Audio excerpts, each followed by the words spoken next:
Olá, meu nome é Pedro Salles, sou caingangue, pertenço ao povo indígena caingangue que habita o sul do Brasil. Eu sou aluno do mestrado do curso de História pela UNILA. Vou contar para vocês um pouco sobre história indígena, que foi contada pelos meus avós, a história dos caingangues.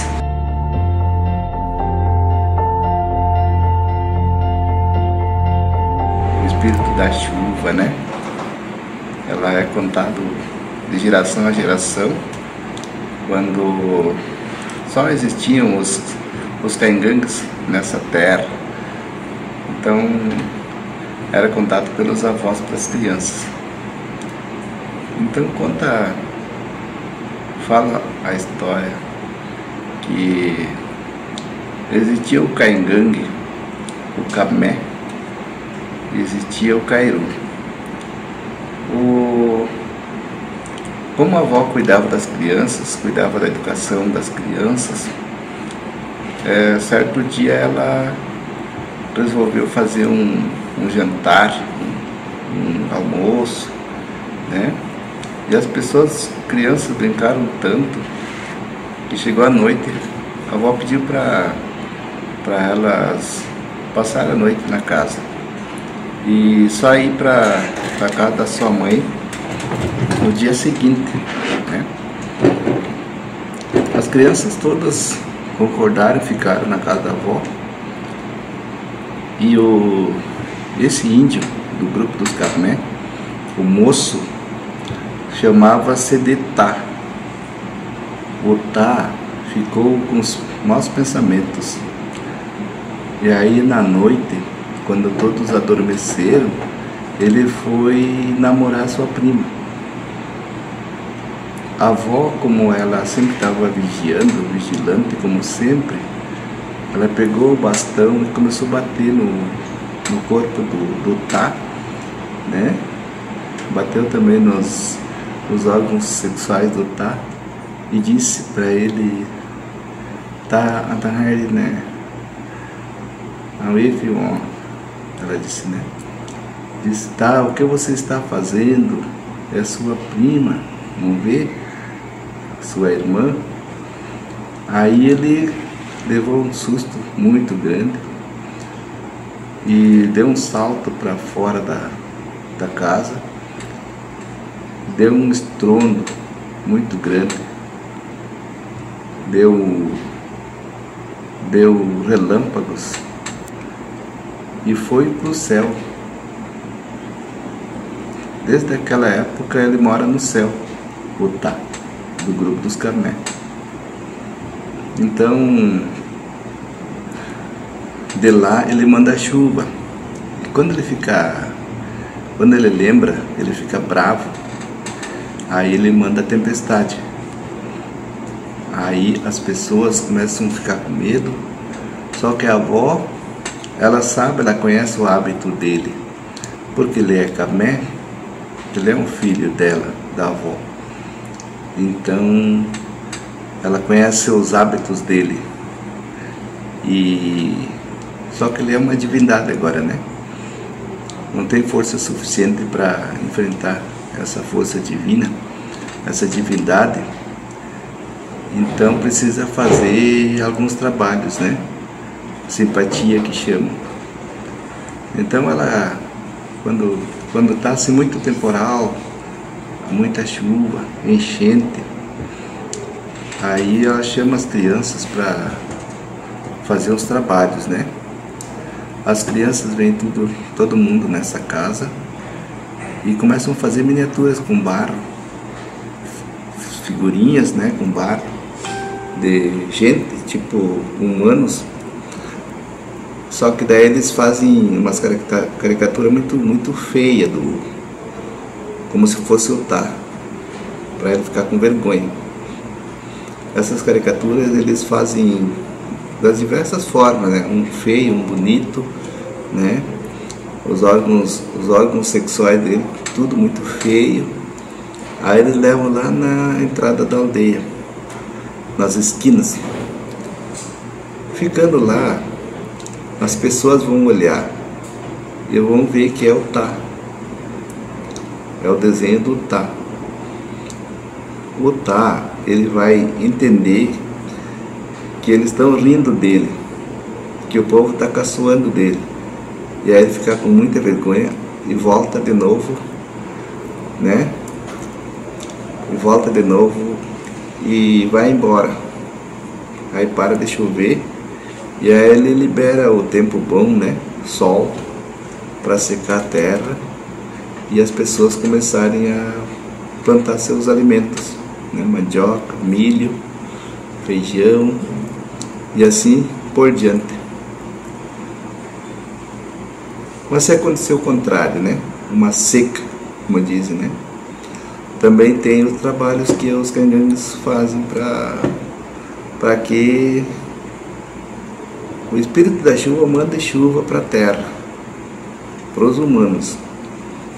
Então nessa hora aparece o trabalho do Cuiã.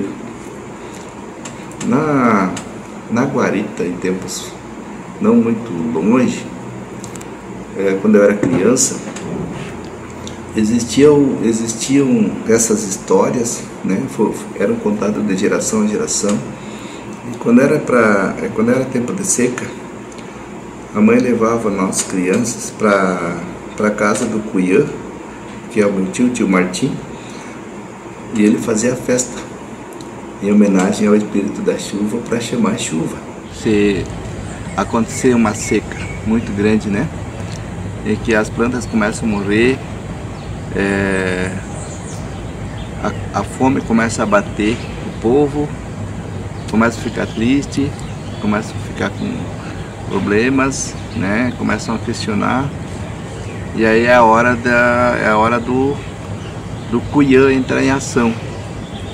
Então as pessoas, as mulheres, enfim, as mães, levam as crianças até o Cuiã e ele, por sua vez, ele chama as pessoas, chama a comunidade e todos precisam trazer donativos para compartilhar, fazer uma comida comunitária, né?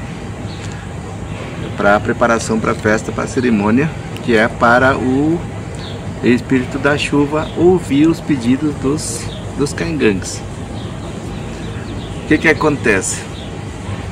Quando chegar todas as pessoas na casa do Cuiã, ele pega os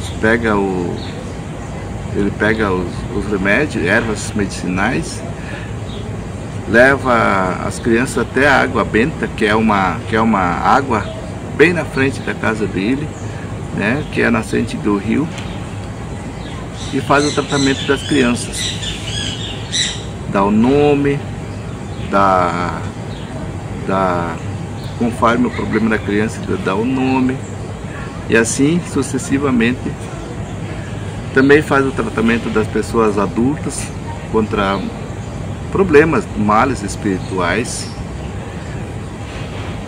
até que chega o momento de confraternizar o alimento e as pessoas consomem o alimento mais ou menos perto da noite, porque esse trabalho é o dia todo, né? Aí não param para almoçar, porque até que as pessoas vão preparando a comida, demora um bom tempo. À noite começa as danças e os cantos. O Cuiã pega a sua gaita e começa a tocar cantos amorosos, cantos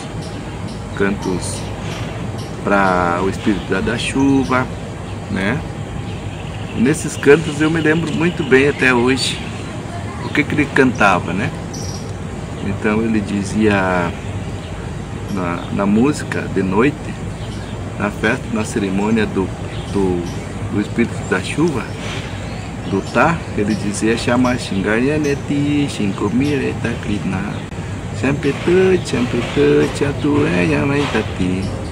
São cantos amorosos. Então nessas canções as pessoas têm a liberdade para namorar, para fazer casamento. Acontece todo esse envolvimento da comunidade nessa festa. E o que significa? São cantos, né? São cantos que que iniciam para fazer a dança. E as pessoas dançam, né? Mas daí não chove a noite toda. Não chove o dia todo. E o calor continua, né?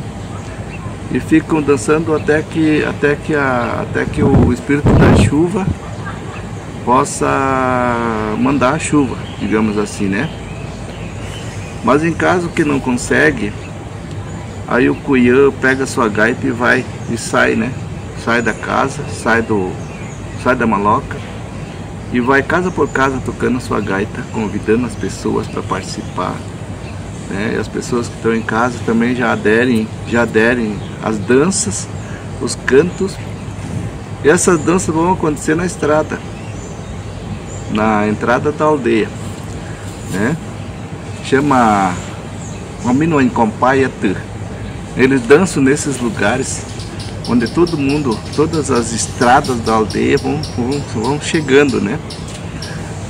E nessas danças o espírito da chuva desce dançar com seus parentes. E aí quando ele começa a dançar, se alegrar, começa a chover. Ele libera as gotículas de chuva e começa a molhar a terra.